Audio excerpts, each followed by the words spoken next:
warahmatullahi wabarakatuh. Perkenalkan, nama saya Erwin Kurnia. Saya dari kelas 12 Bahasa dan Budaya SMA Negeri 1 Rambutan. Dampak positif dan negatif penggunaan teknologi informasi dan komunikasi di bidang pertahanan dan keamanan. Teknologi informasi merupakan perpaduan dari teknologi telekomunikasi dan komputer. Dengan pengembangan kedua teknologi tersebut memungkinkan orang dapat berintegrasi dari satu tempat ke tempat lain, tidak perlu melihat batasan wilayah ataupun negara. Teknologi informasi tidak hanya digunakan di bidang industri ataupun ekonomi, tetapi juga di bidang pertahanan dan keamanan suatu negara. Fungsi pertahanan dan keamanan negara merupakan fungsi hakiki dari sebuah negara yang berdaulat, sehingga menjadi hak dan kewajiban seluruh warga negara dan bukan semata-mata bertanggung jawab Departemen Pertahanan dan TNI saja.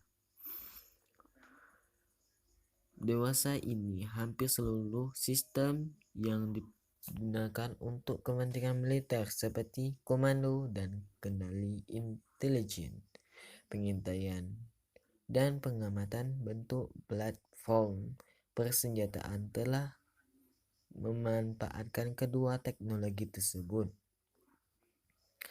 Tentunya untuk menjaga faktor keamanan pada sistem tersebut perlu ada upaya untuk melindunginya terhadap pihak-pihak yang berupaya untuk mengacaukan sistem tersebut.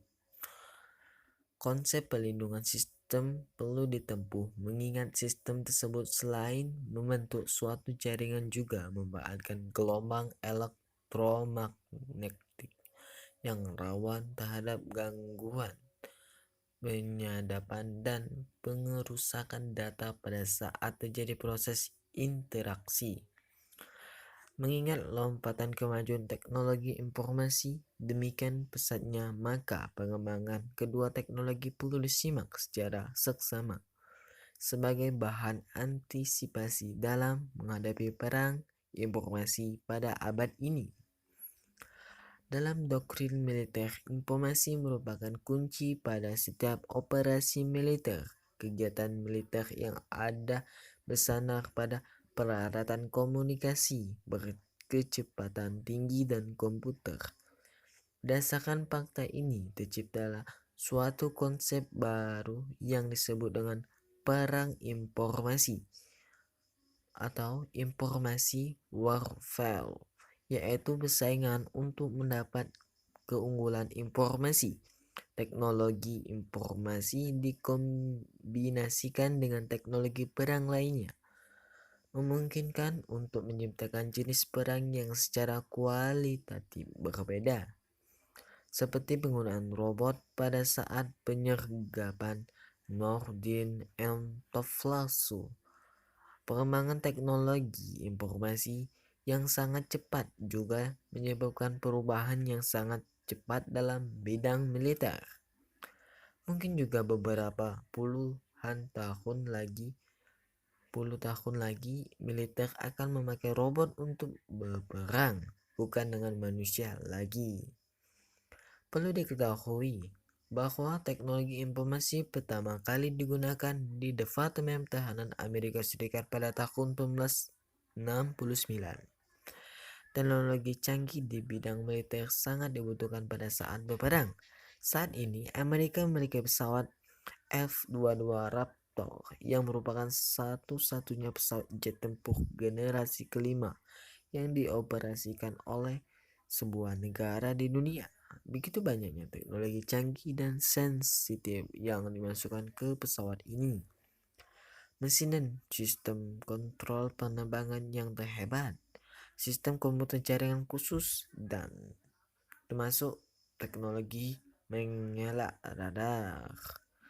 Banyak negara telah mengembangkan teknologi informasi dan komunikasi, teknologi kedirgantaraan, bioteknologi, teknologi propulsi, teknologi pembangkit energi, dan nanoteknologi untuk menggerakkan industri pertahanannya dalam rangka memproduksi alutsista yang digunakan untuk memperkuat militernya dan juga untuk menyiapkan sebagai produsen alutsista yang siap bersaing dengan negara produsen lain.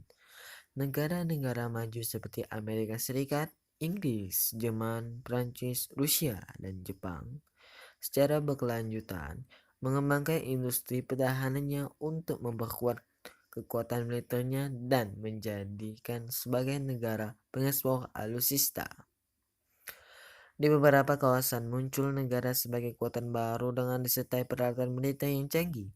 India dan China merupakan contoh negara yang memiliki kekuatan militer sekaligus kekuatan ekonomi yang tangguh. Mereka memanfaatkan kemajuan IMTEK untuk mendorong pertumbuhan ekonomi sekaligus mengiatkan industri pertahanannya. China mengembangkan kemampuan militer yang berteknologi tinggi dengan membangun angkatan bersenjata yang terkomputerisasi.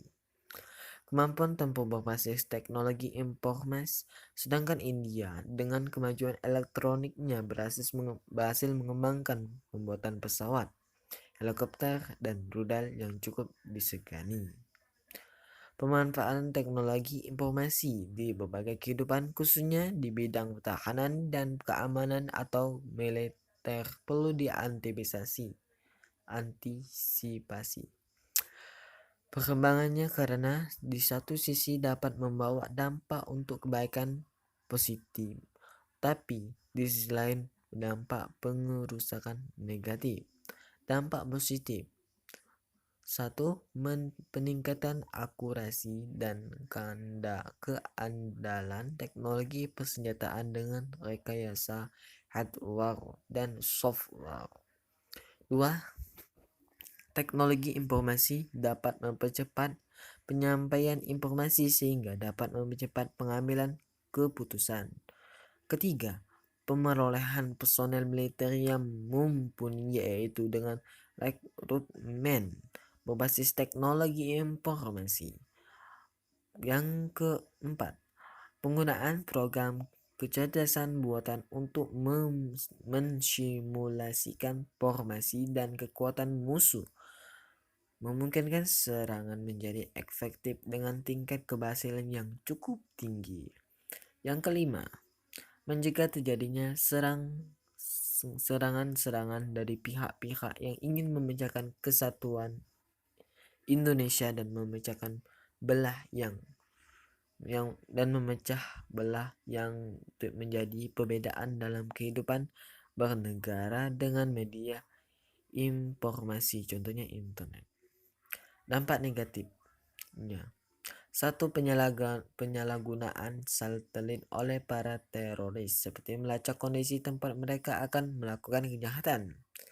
Yang kedua, melalui media internet, pelaku teroris dapat berkomunikasi dengan sesama teroris ataupun untuk mencari pengikut. Yang ketiga, munculnya peperangan informasi dengan memanfaatkan perkembangan teknologi informasi karena sifat penggunaan sistem secara bersamaan. Yang keempat, berkaitan dengan teknologi senjata pemusnah massal atau Weapons of Mass Destruction atau WMD, seperti senjata nuklir dan senjata biologi dikhawatirkan akan menjadi ancaman terbesar bagi suatu negara bila digunakan oleh pihak yang tidak bertanggung jawab. Yang kelima, munculnya perang dengan memanfaatkan perkembangan teknologi informasi dan komunikasi.